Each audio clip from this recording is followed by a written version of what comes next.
Les jours passés, nous avons vu les blessures causées par les groupes sociaux les uns aux autres. Nous avons vu les Abanyiginya, les Abega, la coalition des Abega et Abanyiginya, les Hutus, les Tutsi, les rescapés, les Bakiga et les Banyanduga. Chaque fois, nous parlions de la nécessité de se tenir dans la brèche, confesser et demander pardon, au nom de la réconciliation et de la cohésion nationale. Pour le groupe FPR Inkotanyi, ils ne sont pas encore prêts pour confesser et demander pardon. Ils sont toujours dans l'ivresse chronique de leur victoire. Ils vivent dans une peur permanente de perdre le pouvoir. Ils sont en guerre contre la population qu'ils dirigent. Ils sont en guerre contre tous les groupes ethniques, contre toutes les confessions religieuses. Ils sont en guerre contre les Rwandais. Ils ont tué beaucoup de Rwandais et ils continuent de les tuer. Et ce n'est pas encore fini. Il va y avoir encore des victimes.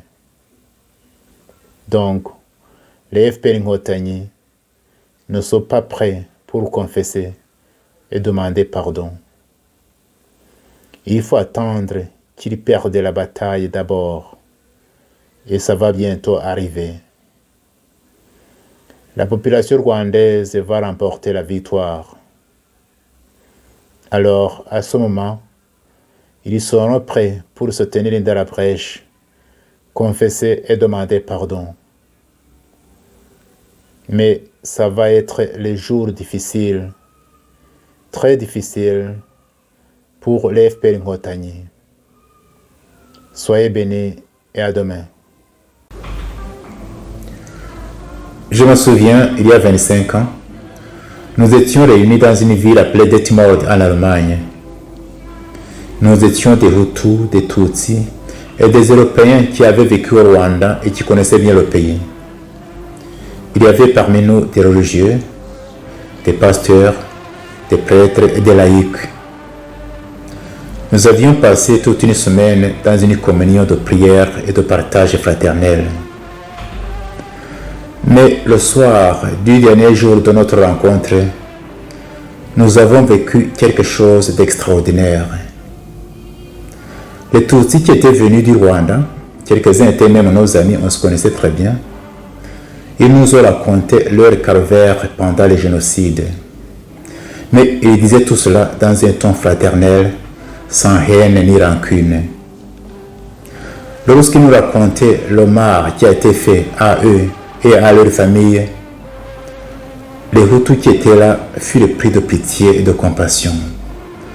Les uns commencèrent à pleurer, d'autres s'agenouillèrent en disant ceci: vous les Tutsis ici présents, nous vous demandons franchement pardon pour ce mal extrême que les nôtres vous ont fait. Les Tutsis qui étaient là furent touchés par ce geste des Hutus. Les uns se levèrent pour les embrasser et les consoler en disant ceci: votre douleur compatissante et votre demande de pardon nous ont touché le cœur et nous nous sentons franchement soulagés. Mais d'autre part, nous aussi les Tutsis ici présents, nous devrions demander pardon aux Hutus. Oui, nous demandons pardon pour les peines et les souffrances que les nôtres ont fait subir aux Hutus tout au long de l'histoire de notre pays. Les Européens qui étaient là furent étonnés et ils disaient ceci: c'est la première fois que nous entendons des paroles pareilles parmi les Rwandais. Nous aussi, en tant qu'Européens, nous demandons pardon aux Rwandais parce que nous avons une responsabilité dans les malheurs qui ont frappé les Rwandais. Nous demandons pardon parce que nos pays ont complètement abandonné les Rwandais à leur sort pendant les périodes les plus difficiles de leur histoire. Et enfin, après tout cela, Nous nous sommes assis et se fit le silence. Après quelques instants, quelqu'un se leva et rompit le silence en disant ceci. Je suis sûr que ce qui vient de se passer ici, c'est un miracle qui vient de Dieu. Je pense, disait-il, que nous devrions mettre par écrit ce que nous venons de vivre ici et inviter les Rwandais, nos compatriotes, à écouter la souffrance de l'autre, à se tenir dans la brèche et à demander pardon. Nous avons composé cet écrit et nous l'avons appelé Confession de Detmold. Detmold, c'est cet endroit où nous étions réunis. Vous pouvez trouver cette confession traduite en plusieurs langues sur son site confessiondedetmold.com ou sur la chaîne YouTube Dr. Fulgence Loïza.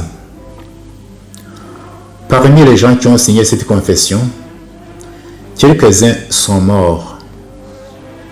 Mais je ne doute pas que le Seigneur, notre Père commun, les a reçus dans son royaume éternel. À sa publication, c'est-à-dire à la fin de l'année 1996, cette confession a été différemment accueillie et appréciée. Tandis que beaucoup l'appréciaient hautement et disaient que c'était le seul chemin que les Rwandais devraient emprunter pour arriver à la vraie réconciliation, d'autres s'y opposaient carrément, et parmi ceux-ci on pouvait trouver quelques prêtres et pasteurs. J'ai même entendu qu'à la radio Rwanda, à ce moment-là, on aurait diffusé la confession des Hutus seulement et laissé de côté la confession des Tutsis. Mais moi je pense que cette confession peut être une grande source d'inspiration pour la vraie réconciliation des Rwandais, c'est-à-dire la réconciliation entre les Rwandais eux-mêmes, mais aussi la réconciliation entre les Rwandais et leur histoire. Et ainsi les aider à sortir de cette impasse d'accusations mutuelles devant les tragédies qui ont endeuillé les Rwandais. Je conseillerais aussi à ceux qui liront cette confession de ne pas s'attarder inutilement sur sa lettre, mais plutôt sur son esprit. Il y a 3 leçons que nous pouvons tirer de cette confession. La première leçon est celle-ci. N'aie pas peur d'écouter la souffrance de l'autre et de la laisser pénétrer ton cœur. Deuxième leçon. N'aie pas peur d'exprimer tes propres souffrances, tes peines, tes peurs, mais alors sans haine ni rancune. Troisième leçon.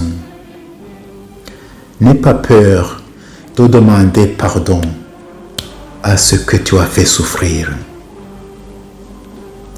Et si par hasard tu vis avec les victimes dont les bourreaux sont morts, et si d'autre part tu as des liens quelconques, réels ou perçus, proches ou lointains, avec ces bourreaux, n'aie pas peur de te tenir dans la brèche et de demander pardon.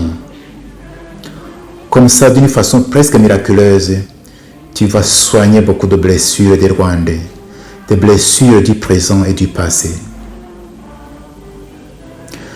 Comme cette année, cette confession va célébrer son 25e anniversaire,